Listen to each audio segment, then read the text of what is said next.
Isang malakas na alon ng pagkabigla ang kasalukuyang bumabalot sa mga pasilyo ng kapangyarihan na nakapaligid sa British royal family. Habang patuloy umanong lumalala ang kalusugan ni King Charles III, isang tahimik ngunit mabangis na digmaan ang sumiklab sa likod ng mga pader ng Buckingham Palace. Habang hinihikayat umano ni Prince William ang kanyang ama na umatras muna at ituon ang pansin sa pagpapagamot, nananatili namang matatag si Queen Camilla sa paninindigang panatilihin ang hari sa harap ng publiko sa anumang halaga. Ngunit simula pa lamang iyon. Sa isang pangyayaring ikinagulat ng mga tagamasid sa loob ng palasyo, natuklasan umano ni William na si Tom Parker Bowles, ang anak ni Camilla, ay lalo pang lumalalim ang pagkakasangkot sa mga usaping pangmaharlika, suportado ng isang makapangyarihang puwersa sa likod ng mga eksena. Habang lumalaki ang impluwensya ni Tom, marami ang naniniwalang tuluyan ng nagbago ang panloob na balanse ng kapangyarihan. Lalong lumalakas ngayon ang mga bulong-bulungan na sina Camilla at ang kanyang anak ay nakakuha ng hindi pa nararanasang antas ng impluwensya, sapat upang maapektuhan ang pinakamahalagang desisyon ng korona. Ngunit sa sandaling tila hindi na sila magagalaw, iniulat na inilabas ni William ang isang matagal nang itinatagong lihim. Ano ang pasabog na ito na umano'y nagpawi ng mga ngiti sa mukha ni na Camilla at Tom? At ano ang nangyari sa likod ng mga saradong pintuan ng palasyo na maaaring biglaang magtanggal sa impluwensya ng mag-ina at maglagay sa kanila sa bingit ng tuluyang pagkakahiwalay sa monarkiya? Mabigat at nakakasakal ang hangin sa silid-aralan sa Buckingham Palace, puno ng bigat ng masisikip na iskedyul at ng amoy ng malamig na royal tea. Ang mapusyaw na amber na liwanag mula sa klasikong lampara sa mesa ay bumubuhos sa ibabaw ng mga salansan ng dokumento. Malinaw na inilalantad ang mga guhit ng katandaan at matinding pagod na nakaukit sa muka ni King Charles III. Sa edad na halos 80, ang monarkang Briton na buong buhay na naghintay para sa trono at opisyal na kinoronahan noong Mayo 2023 ay pinipilit ngayong harapin ang isang malupit na laban sa kanser na natuklasan noong unang bahagi ng 2024. Sa kabila ng mahigpit na babala mula sa kanyang pangkat medikal, nananatiling determinado ang hari. Tumanggi siyang talikuran ang kanyang mga tungkuling pampubliko sapagkat para sa kanya, ang mga ito ay hindi matitinag at sagradong obligasyon ng pinuno ng House of Windsor. Nakatayo sa tabi ng malaking bintanang tanaw ang bakuran ng palasyo.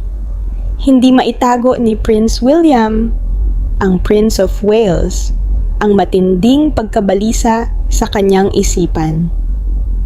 Bilang panganay na anak at bilang susunod na hari, mabigat sa kanyang mga balikat ang responsibilidad, lalo na matapos ang magulong panahon noong 2024 nang si Princess Kate ay kinailangan ding sumailalim sa paggamot para sa isang malubhang karamdaman. Habang nakikita ni William ang lalong bumabagal na paghakbang ng kanyang ama at ang mga daliring namamaga dahil sa karamdaman, habang pumipirma ito ng mga royal decree, nakaramdam siya ng malalim na pangamba.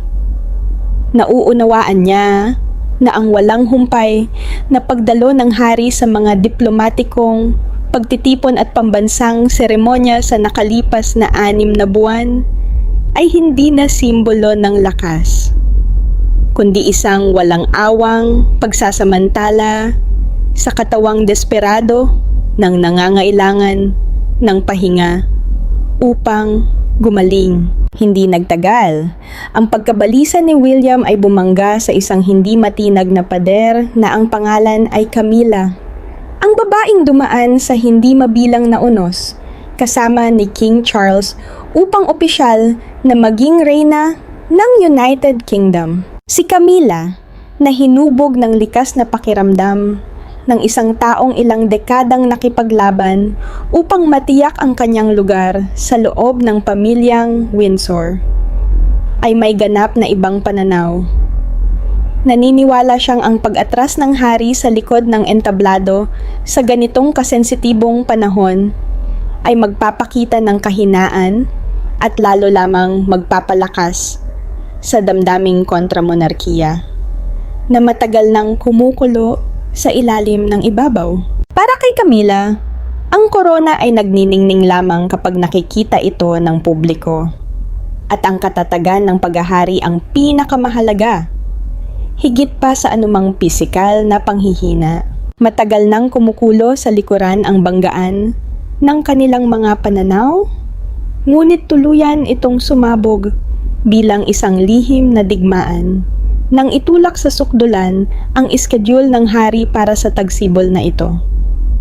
Ang tunggalian sa pagitan ng batang prinsipe at ng makapangyarihang reyna ay makikita sa bawat kilos at sa bawat matagal na tinging ipinagpapalitan sa mga panloob na pagpupulong. Tuwing ginagamit ni William ang mga paliwanag, medikal, at ang pagmamahal ng isang anak upang makiusap sa kanyang ama na bawasan ang mga royal tour, agad namang pumapasok si Camilla dala ang mga ulat tungkol sa epekto sa media at inaasahan ng pamahalaan. Mahusay niyang ginagamit ang matatamis ngunit kalkuladong salita ng paghihikayat upang itulak muli ang hari sa mabibigat na kasuotang seremonyal, habang tinatakpan ang maputla at kulay abong kutis nito ng makapal na makeup. Masakit na naunawaan ni William na bawat payo ni Camilla ay parang sutlang lubid na lalo pang gumagapos sa hari sa gulong ng tungkulin, ipinagkakait sa kanya kahit ang sandaling pahinga upang pakinggan ang sariling katawan. Sa paglipas ng bawat araw, ang takot ni William ay unti-unting naging tahimik na galit habang pinagmamasdan niyang halos bumagsak sa pagod ang kanyang ama matapos ang bawat pagtanggap sa mga embahador. Sa likod ng mga pilit na ngiting inihaharap sa mga kamera ng press, ay naroon ang paghihirap ng hari sa sandaling bumabalik siya sa kanyang pribadong silid, kung saan naghihintay ang mga doktor dala ang mga hiringgilya at gamot sa sakit. Napagtanto ni William na may isang hindi nakikitang puwersa sa loob ng palasyo, pinangungunahan ng sarili niyang madrasta na mas inuuna ang marangyang panlabas na anyo ng monarkiya kaysa sa buhay ng kanyang minamahal na ama. Nagsimulang mag-ugat ng malalim ang hinala sa puso ng batang prinsipe.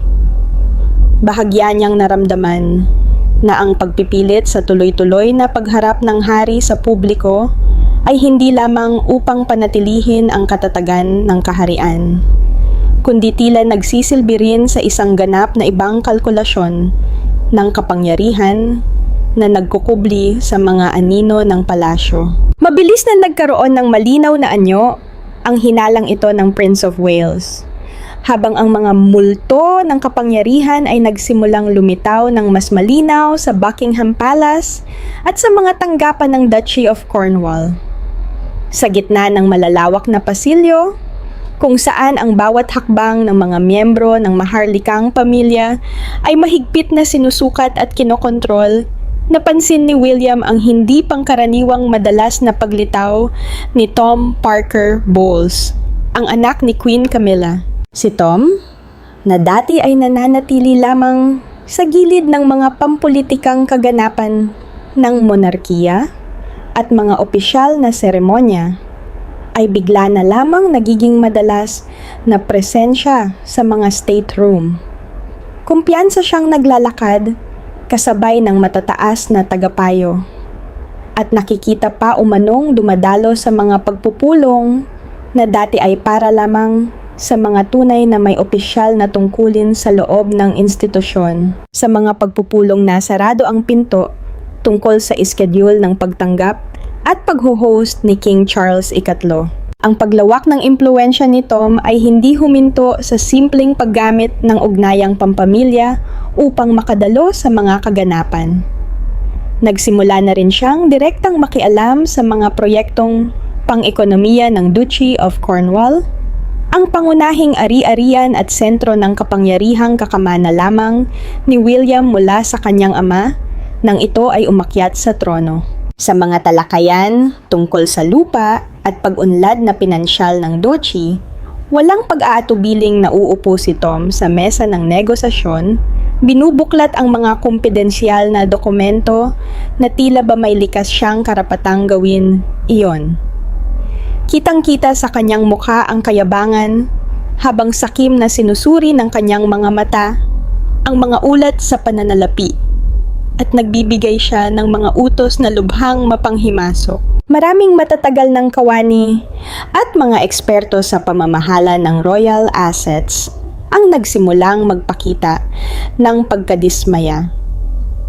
Nagpapalitan sila ng nababahalang tingin, nagtataas ng kilay, at lihim na napapabuntong hininga sa likod ni Tom tuwing inaako nitong iveto ang mga planong matagal nang naaprubahan. Araw-araw na tumitindi ang galit ni William habang nakikita niyang ang mga tapat na courtier ay napipilitang yumuko at sumunod sa mga hindi makatuwirang utos ng isang lalaking walang anumang opisyal na titulo o posisyon sa loob ng pamahalaan. Kumilos si Tom na para bang isa siyang mataas na miyembro ng royal family, na tila siya ang tunay na may hawak ng kapangyarihan ng korona, habang ang hari naman ay patuloy na humihina. Sa lalaking ito, nakita ni William ang walang kabusugang kasakiman at isang malalim na kawalan ng paggalang sa mga patakarang konstitusyonal ng House of Windsor na ilang siglo ng pinangangalagaan. Tahimik niyang minamasdan ang bawat kilos ni Tom, mula sa mayabang na pag-angat ng baba nito kapag nagbibigay ng utos, hanggang sa kumpiyansang lakad nito sa loob ng palasyo. Itinatala ni William ang bawat detalye ng may malamig na pasensya. Umabot sa tunay na kritikal na punto ang sitwasyon nang sa pamamagitan ng pagsusuri sa mga panloob na direktiba ng palasyo, natuklasan ni William ang isang nakakagulat na katotohanan. Ang nasa likod ng walang habas na asal ni Tom ay walang iba, kundi si Queen Camilla mismo.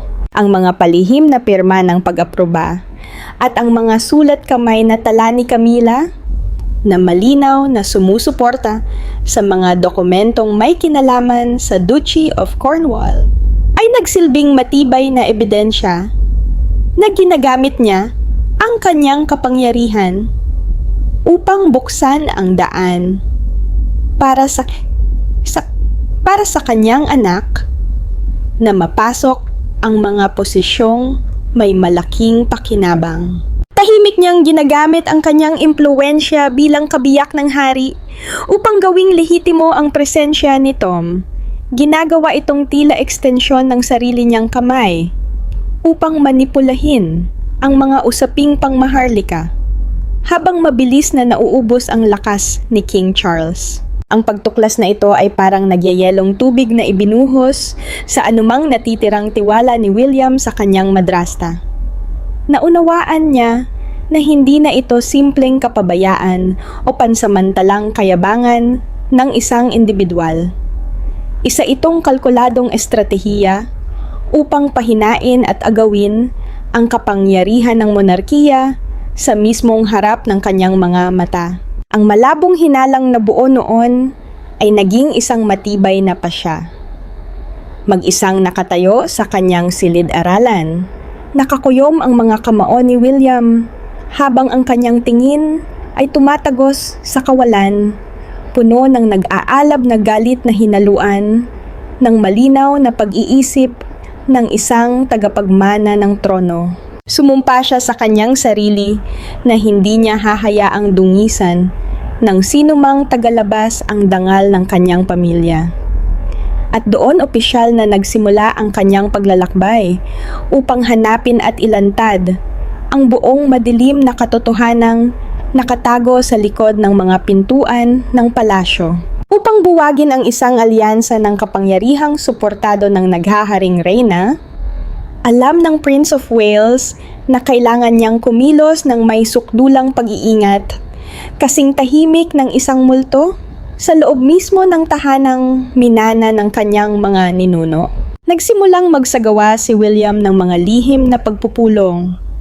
Ginamit niya ang mga palitan ng tungkulin sa gabi, mga pagsusuri sa ledger, at mga tagong silid na malamig at tahimik sa iba't ibang bahagi ng palasyo. Kinausap niya ang pinakamalalapit na tagapayo ng kanyang ama, ang matatagal ng steward, at maging ang mga kasambahay, mga taong tahimik ngunit nagsisilbing mga mata at tainga na nakasasaksi sa bawat sulok ng buhay sa loob ng royal household. Ang nakapapanatag na presensya at taimtim na pakikinig ng magiging hari ay naging kanlungan para sa mga kawani na matagal nang nababalot ng takot. Sa wakas, nagawa nilang ilabas ang mga bagay na matagal nilang kinimkim. Sa pamamagitan ng mga salaysay na putol-putol dahil sa kaba at mga takot na sulyap patungo sa mga pintuan, nabuo ang isang masakit at malinaw na larawan ng walang pigil na asal ni Tom Parker Bowles. Nanginginig ang mga kawani ng palasyo habang ikinukwento nila ang biglaang pagsiklab ng galit ni Tom sa likod ng mga saradong pinto. Hindi raw ito nag-aatubiling magbitaw ng masasakit na pananalita at mapang-insultong tirada. Hinahamak ang dignidad ng mga taong inialay ang buong buhay nila sa paglilingkod sa royal household. Dahil sa kayabangan ng isang lalaking lubos na umaasa sa katayuan ng kanyang ina, inangkin ni Tom ang karapatang makialam sa mga bagay na ganap na labas sa kanyang saklaw. Nakialam siya sa pagbabago ng schedule ng mga diplomatikong pagtanggap at basta-basta ring ipinag-utos ang muling pagsasaayos at paglilipat ng makasaysayang kasangkapang ilang siglo na ang tanda, para lamang masunod ang kanyang personal na kapritsyo. Bawat maliit na detalyeng naitala ay lalo pang nagpapasikip sa dibdib ni William sa galit. Nakikita niyang ang kabanalan at dangal ng monarkiya ay tinatapakan ng isang tagalabas. Umabot sa rurok ang psikolohikal na tunggaliang nagaganap sa loob ni William nang makuha niya ang ilang panloob na dokumento at operational logs na lihim na ibinigay ng isang matapang na tagapayo. Ang marurupok na pahina ay naglalaman ng nakakagulat na datos. Ang impluwensya ni Tom ay umabot na ng higit pa sa mga panlabas na tsismis at hindi na lamang limitado sa panandaliang kayabangan. Tahimik na siyang nakialam sa ilang mahahalagang pagtatalaga ng pangunahing kawani at sa estratehikong alokasyon ng mga pondong pangkawanggawa na direktang pinamamahalaan ng hari. Sa ganitong paraan, ang mga proyektong simbolo sana ng korona ay unti-unting nagiging kasangkapan para sa pansariling pakinabang at pagpapalakas ng sariling paksyon. Ang ebidensyang nakasulat sa itim at puti ay naglantad ng isang mapait na katotohanan. Isang bahagi ng makinarya ng maharlikang institusyon ang unti-unting nasisira sa ilalim ng proteksyon ni Camilla. Nakatayo sa harap ng mesang puno ng bagong nakalap na ebidensya, nakaramdam si Prince William ng malamig na kilabot na gumapang sa kanyang gulugod. Nakatuon ng mariin ang kanyang mga mata sa mga linya ng teksto at mga numerong naglalarawan sa mapanganib na manipulasyong ito. Malinaw niyang naunawaan na hindi na ito isang personal na banggaan, ni hindi na ito karaniwang alitan lamang sa pagitan ng isang anak-anakan at madrasta. Isa na itong tunay na panganib na nagbabanta sa kaligtasan at prestihiyo ng buong British monarchy. Naglaho ang bawat segundo ng pag-aalinlangan, pinalitan ng matibay na kalooban. Maingat na inayos ni William ang buong file at inilagay ito sa isang ligtas na leather briefcase.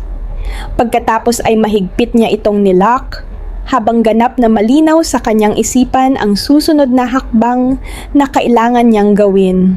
Ang susunod na hakbang. Ilagay ang bombang ito na anumang oras ay maaaring sumabog.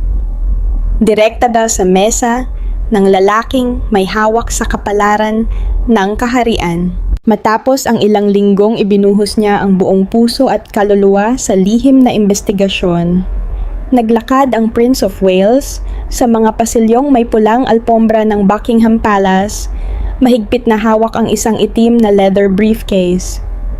Bawat hakbang ni William ay may dalang bigat ng isang malupit na katotohanang malapit na niyang ibunyag sa kanyang ama. Nang magsara sa likuran niya ang pinto ng pribadong silid-aralan ni King Charles III, naging napakatahimik ng paligid. Hanggang sa ang tuyong pagtiktak ng lumang orasan, ang tanging pumuno sa silid. Nakaupo ang matandang monarka sa kanyang mesa, mistulang mas maliit at mas mahina sa loob ng kanyang maluwag na suit. Maputla ang kanyang kutis, at ang pagod niyang mga mata ay tumingala sa kanyang panganay na anak na may bahid ng pagtataka. Tahimik na humakbang si William palapit at inilapag sa harap mismo ng hari ang makapal na file na naglalaman ng lahat ng ebidensya tungkol sa pang-aabuso sa kapangyarihan ni Tom Parker Bowles. Bumagsak sa isang nakakasakal na katahimikan ang buong silid habang isa-isang binuklat ni King Charles ang mga dokumento. Sa ilalim ng matalim na liwanag ng lampara sa mesa, ang nanginginig na mga daliri ng hari ay dumaan sa mga detalyadong ulat, sa mga manipuladong financial statement mula sa Duchy of Cornwall at sa mga luhaang testimonya ng mga kawani ng palasyo na inabuso. Nakatayo si William na para bang isang estatwa. Mariing pinagmamasdan ang bawat pagbabago sa mukha ng kanyang ama. Nakita niya kung paano ang unang pagkalito ay mabilis na naging matinding pagkabigla, bago tuluyang mauwi sa isang malalim at mapait na paghihirap na nanahan sa nanlalabong mga mata ng monarka. Napilitan ng hari na harapin ang isang malupit na katotohanan. Ang kanyang sariling panghihina at bulag na pagtitiwala ay hindi sinasadyang lumikha ng isang mapanganib na bakante sa kapangyarihan. Ginagawang palaruan ang palasyo para sa ibang tao upang palawakin ang kanilang impluwensya at makinabang. Ang pinakamalaking pagkadurog ng puso ni King Charles ay hindi lamang nagmula sa pagtataksil ni Tom Parker Bowles, kundi pati na rin sa tahimik na pakikisangkot ng asawang matagal niyang minahal at pinagkatiwalaan. Ang mahabang katahimikan ay parang pisikal na bigat na pumipiga sa hangin sa loob ng silid. Bumagsak ang mga balikat ng matandang hari at ang lahat ng dangal ng isang soberano ay tila nahubad sa kanya sa iisang sandaling iyon. Sumandal siya sa kanyang upuan habang tinatakpan ng payat na kamay ang kanyang noo. Mababaw at mabigat ang kanyang paghinga. Ang kanyang tingin ay gumala sa kawalan, puno ng ganap na kawalan ng lakas. Sa masakit na katahimikang iyon, ang kanyang nanginginig na mga kilos habang tinipon niya ang nagkalat na mga pahina, ang pinakatahimik ngunit pinakamalinaw na pag-amin. Naunawaan niyang wala na sa kanya ang dating kalusugan, linaw ng pag-iisip at kakayahang direktang pamahalaan ang masalimuot na mga usapin ng korona tulad ng dati. Nang gabing iyon, binalot ng nakapangingilabot na katahimikan ang Buckingham Palace. Ngunit sa loob ng silid tulugan ng hari, hindi kailanman namatay ang mga ilaw. Mag-isang nakaupo si King Charles sa kanyang antigong mesa, habang ang kanyang anino ay humahaba sa malungkot na dingding. Isang mabangis na labanan ang nagaganap sa kanyang isipan. Sa isang panig ay ang malalim niyang pagmamahal at ugnayan kay Camilla. At sa kabila naman ay ang pinakamataas niyang tungkulin na tiyakin ang kaligtasan ng monarkiyang Windsor. Paminsan-minsan, ang gasgas ng fountain pen sa parchment ang pumuputol sa katahimikan ng gabi. Ang hari ay sumusulat ng mano-mano ng isang espesyal na kautusan. At bawat salitang kanyang inilalagay ay may dalang huling pasya ng isang pinuno ng estado. Isang napakalaking desisyon, isang makasaysayang paglilipat ng kapangyarihan, ang tahimik na inihahanda sa dilim, handang yumanig sa buong palasyo, pagsapit ng bukhang liwayway.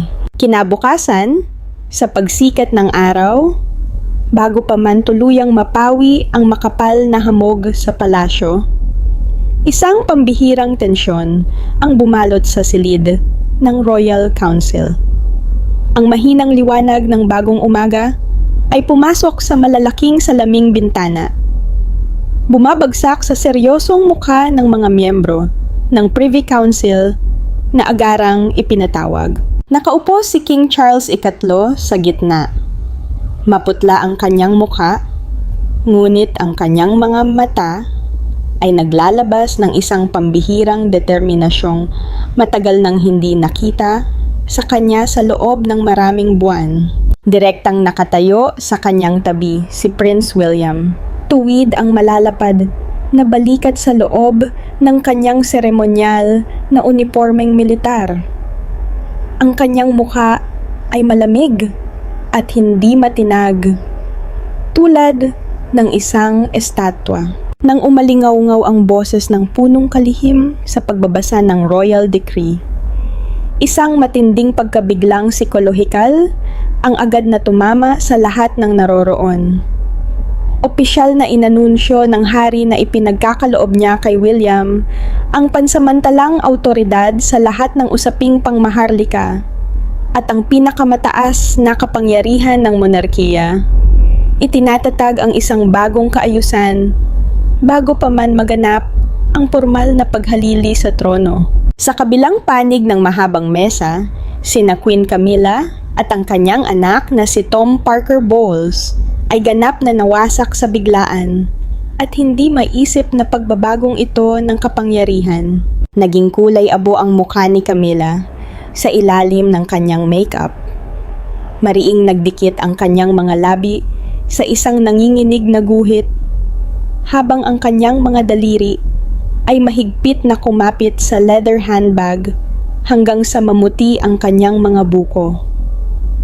Ang dati niyang kumpiyansa at autoridad bilang reyna ay lubusang naglaho, napalitan ng ganap na pagkataranta, habang napagtanto niyang nabibiyak na ang lupang kanyang kinatatayuan. Nakaupo sa tabi ng kanyang ina, si Tom Parker Bowles ay nagyelo na parang isang lalaking nawalan ng kaluluwa. Malaki ang pagkakadilat ng kanyang mga mata habang nakatitig sa kautusang may pulang wax seal ng hari. Ang dati niyang kayabangan at pagmamataas ay naglaho ng walang bakas, napalitan ng hilaw at likas na takot. Ngayon, tuluyan nang nawala ang matagal na proteksyon na kumukupkop sa kanya. Hindi binigyan ni Prince William ang kanyang mga kalaban ng kahit isang sandali upang makabawi o makalaban. Humakbang siya pasulong at opisyal na tinanggap ang pinakamataas na kapangyarihang ehekutibo ng may malamig na pagpapasya. Ang kanyang tingin, matalim na parang talim ng espada, ay diretsong nakatuon kina Camilla at sa kanyang anak. Taglay ang tindig ng isang tunay na hari. Sinenyasan ni William ang kanyang mga pinagkakatiwalaang guwardiya na ipamahagi ang bagong hanay ng mga dokumento sa lahat ng miyembro ng konseho. Sa mismong sandaling iyon, hayagan niyang inilatag ang matibay at hindi maikakailang ebidensya ng pang-aabuso sa kapangyarihan ni Tom Parker Bowles, manipulasyon sa pananalapi at pagmamaltrato sa mga kawani na buong tiyaga niyang tinipon. Ang mga larawan, bank statement at testimonya na inilatag sa ibabaw ng mesa ay tila mga hatol ng kamatayan, tuluyang nagpapako sa anumang natitirang pag-asang makalaban pa si Camilla. Bumagsak ang silid sa isang nakamamatay na katahimikan, na tanging ang putol-putol at walang lakas na paghinga ni Tom ang nakabasag. Tumingin si William pababa sa lalaking kahapon lamang ay mayabang na naglalakad sa loob ng palasyo ng kanyang pamilya. Puno ng matinding paghamak ang kanyang puso. Ang paglilipat ng kapangyarihan ay naganap ng walang banggaan ng mga espada. Gayunman, nagdala ito ng mapanirang puwersang kayang durugin ang lumang paksyon. Lahat ng pribilehiyo, honorary title, at mga ugnayang pang-ekonomiya na kasalukuyang hawak ni Tom ay agad na isinailalim sa pagsusuri at tuluyang tinanggal sa ilalim ng bagong autoridad ng Prince Regent. Walang nagawa si Camilla kundi panoorin ng walang kalaban-laban habang ang kanyang anak ay hinuhubaran ng baluti ng kapangyarihan. Samantala, nakatayo si William ng matatag at maringal. Opisyal na sinisimulan ang kanyang pamumunong Regency na bakal ang kalooban. Ang pinakamataas na kapangyarihan ay ganap at walang kondisyon nang nasa kamay ng Prince of Wales. Binabago ang buong anyo ng monarkiya sa loob lamang ng isang gabi. Walang kahit isang sandali ng pagkaantala o pag-aalinlangan. Sinimulan ni William ang sunod-sunod na mahihigpit na desisyon sa paglilinis ng institusyon. Kumilos siya ng may malamig, kalkulado, at eksaktong pag-iisip ng isang pambihira at bihasang estadista na determinadong ibalik ang kaayusan. Ang pinakaunang opisyal na kautusang inilabas ng batang regent na may tatak ng bagong selyo ng kanyang autoridad ay isang mapaminsalang hatol. Ang pagtanggal kay Tom Parker Bowles sa bawat royal privilege na kanyang naipon. Ang mga security access pass na nagbibigay sa kanya ng walang limitasyong pagpasok sa mga royal palace ay agad na dineactivate. Tuluyan siyang ikinandado palabas sa mga pasilyo ng kapangyarihan magpakailanman. Gayon din ang mga benepisyong pinansyal, investment portfolio, at malalaking proyektong real estate sa loob ng Duchy of Cornwall na dati sakim na pinakialaman ni Tom ay ganap na pinutol mula sa ugat. Ngunit ang parusa sa hayagang ng abusong ito sa kapangyarihan ay hindi nagtapos sa pagbagsak sa pananalapi. Upang ganap na lipulin ang anumang natitirang binhi ng masamang hangarin o pampulitikang katiwalian, ipinatapon ni William si Tom mula sa kabisera ng London.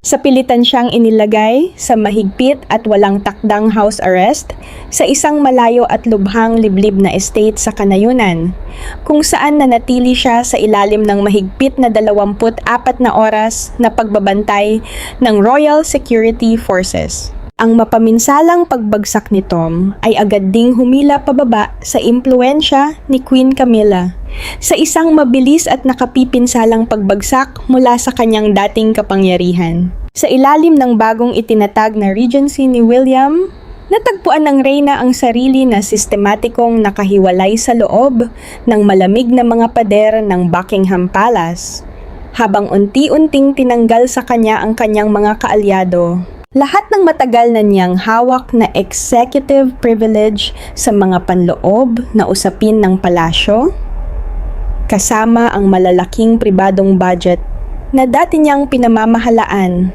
ng may ganap na kalayaan ay tuluyang inalis o binawasan hanggang sa pinakamababang antas na kailangan lamang para sa pangunahing pangangailangan.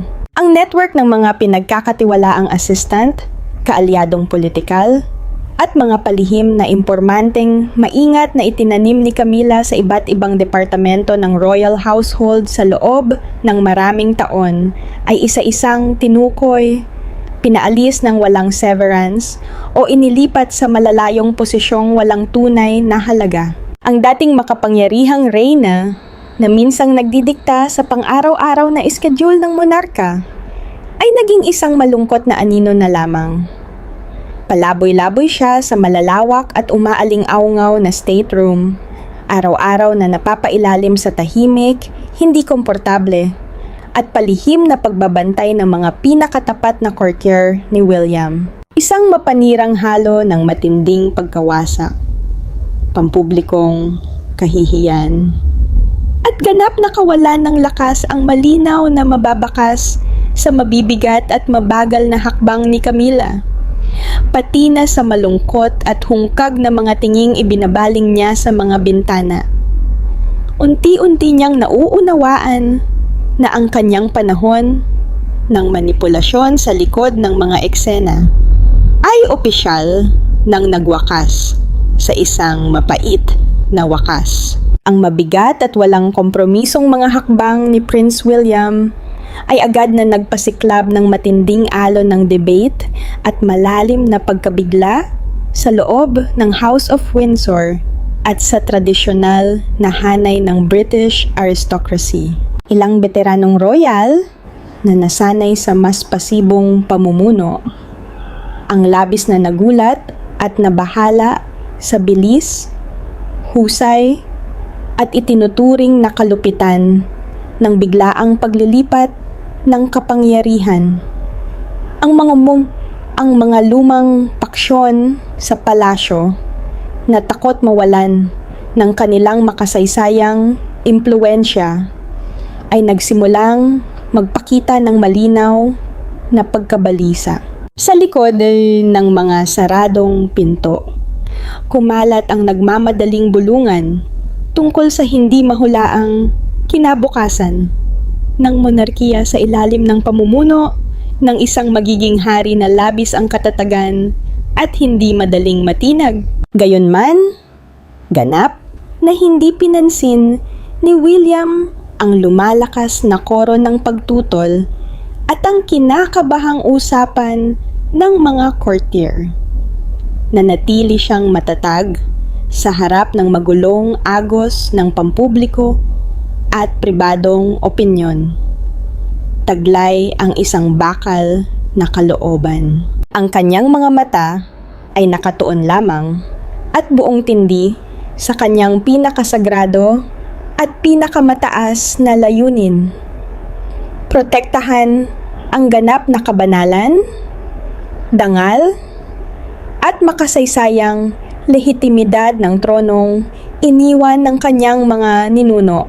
Higit pa sa simpleng pagpaparusa sa mga partikular na taong ng abuso sa sistema, opisyal na inanunsyo ni William ang isang malawak at komprehensibong plano upang ganap na muling ayusin ang buong royal apparatus. Layunin nitong gawing mas payat, mas mahigpit, at mas malinaw na disiplinado ang modelo ng pamamahala.